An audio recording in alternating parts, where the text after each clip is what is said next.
अस्सलाम वालेकुम, welcome to my YouTube channel. मैं हूं सदीका। आप देख रही हैं मेरा चैनल सौतुल कुरान सफ़वान। कैसे हैं आप सब? उम्मीद है कि खैरियत से होंगे। सबसे पहले हम दुरूद शरीफ पढ़ लेते हैं।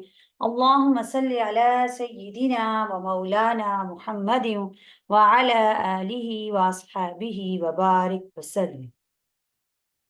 लास्ट वीडियो में हम लोगों ने सिराते मुस्तकीम के बारे में पढ़ा था और कौन से ऐसे लोग हैं जिनके रास्ते पर चलकर हम सिराते मुस्तकीम तक पहुंच सकते हैं। आज के लेसन में हम सूरह बकरा का इंट्रोडक्शन और उसकी फर्स्ट 3 आयात का तर्जमा और तफसीर पढ़ेंगे।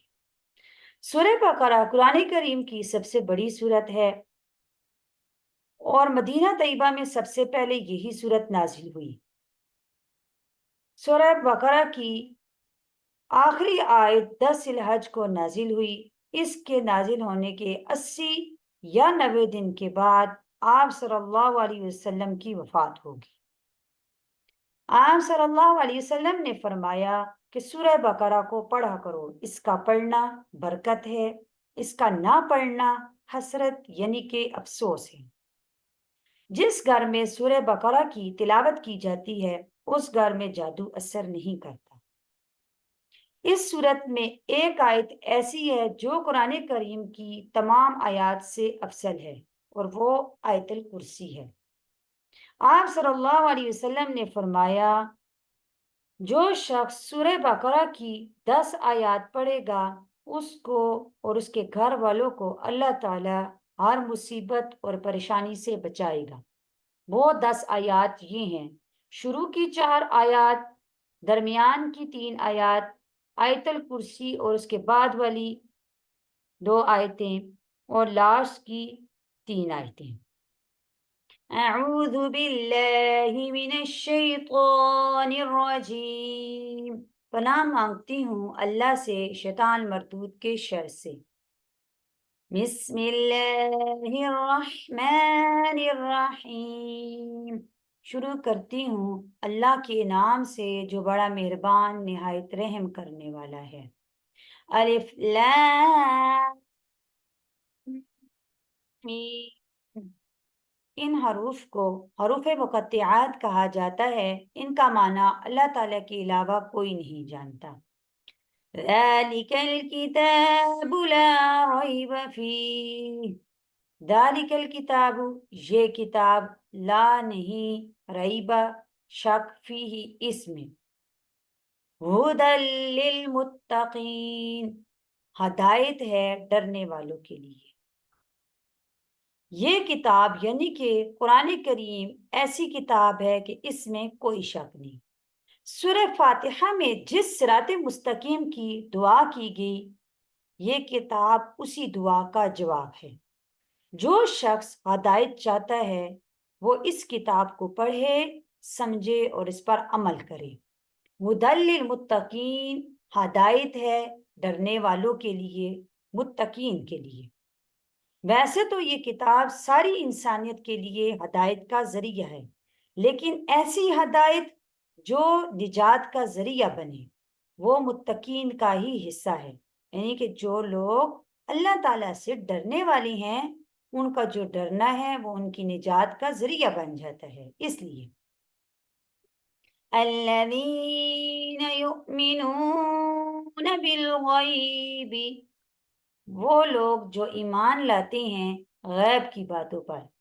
वयुकीमून अस्सलात व मिम्मा रज़क़नाहुम युनफिकून। वो लोग जो ईमान लाते हैं गैब की बातों पर, वयुकीमून अस्सलाता और कायम करते हैं नमाज को, व मिम्मा रज़क़नाहुम जो हमने रिज़्क दिए है उनको, युनफिकूना उसमें से खर्च करते हैं।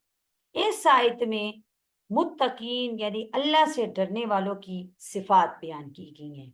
अल्लाह से डरने वाले वो लोग हैं जो गैब की बातों पर यकीन रखते हैं। गैब की बातों से वो बातें मुराद हैं जिन बातों की खबर हमें नबी सल्लल्लाहु अलैहि वसल्लम ने दी। यानी जन्नत के बारे में आप सल्लल्लाहु अलैहि वसल्लम ने बताया, दोज़ख के बारे में बताया, क़यामत के बारे में बताया और पहले अंबिया की जो हमें बातें बताई।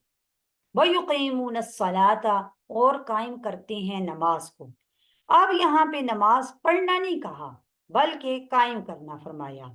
मतलब ये कि नमाज को हर तरह से दुरुस्त करके पढ़ना, फ़राइज़ और वाजिबात का ख्याल रखते हुए, और अरबी इबारत को भी अच्छे तरीके से पढ़ना। वमिम्मा रज़क़नाहुम युनफिकून, जो हमने उनको रिज़्क़ दी है उसमें से खर्च करते हैं। जो माल अल्लाह ताला ने हमें दिया है वो अल्लाह ताला की अता है, बख्शिश है। अगर इसमें से हम अल्लाह की राह में कुछ खर्च करें तो हमारा कोई एहसान नहीं। यानी कि अल्लाह ताला फरमाते हैं कि हमारे दिए हुए माल में से कुछ खर्च करना। अब अल्लाह ताला ने ये नहीं फरमाया कि आप सारे का सारा खर्च कर दें, अपनी ज़रूरियात को बिल्कुल छोड़ दें, बल्कि अल्लाह ताला ने फरमाया कि कुछ खर्च करते हैं। अब यहाँ पे दो आमाल ऐसी हैं जिनको खसूसियत के साथ बयान किया। उनमें से पहला अमल है वह युकीमून सलाता, कि नमाज को कायम करना, और जो दूसरा है वह मिम्मा रज़क़नाहुम युनफिकूना, के अल्लाह की राह में खर्च करना। वैसे मुसलमानों के लिए और भी बहुत सारे अमाल हैं जिनको वो करके जन्नत में जा सकती हैं, लेकिन यहाँ पे जो दो अमल बयान किए इनसे इनकी अहमियत का अंदाज़ा लगाया जा सकता है। यानी कि अल्लाह ताला के नज़दीक नमाज की कितनी अहमियत है, और जो दूसरा है कि अल्लाह के राह में खर्च करने की अल्लाह ताला के नज़दीक बहुत ज़्यादा अहमियत है। बाकी जितने आमाल हैं वो सारे के सारे इनके ज़िमन में आ गए। उम्मीद है कि आज का लेसन आपको समझ आ चुका होगा। अल्लाह ताला से दुआ है कि अल्लाह ताला हमें कुरान पाक को समझने की और इस पर अमल करने की तौफीक अता फरमाए। अल्लाह ताला आपको ईमान की बेहतरीन हालत में सेहत और आफियत के साथ हमेशा खुश रखे। अपना बहुत सा ख्याल रखिएगा। अपनी सिस्टर को इजाज़त दीजिए। नेक्स्ट वीडियो तक के लिए अल्लाह हाफिज़, फ़ी अमानिल्लाह।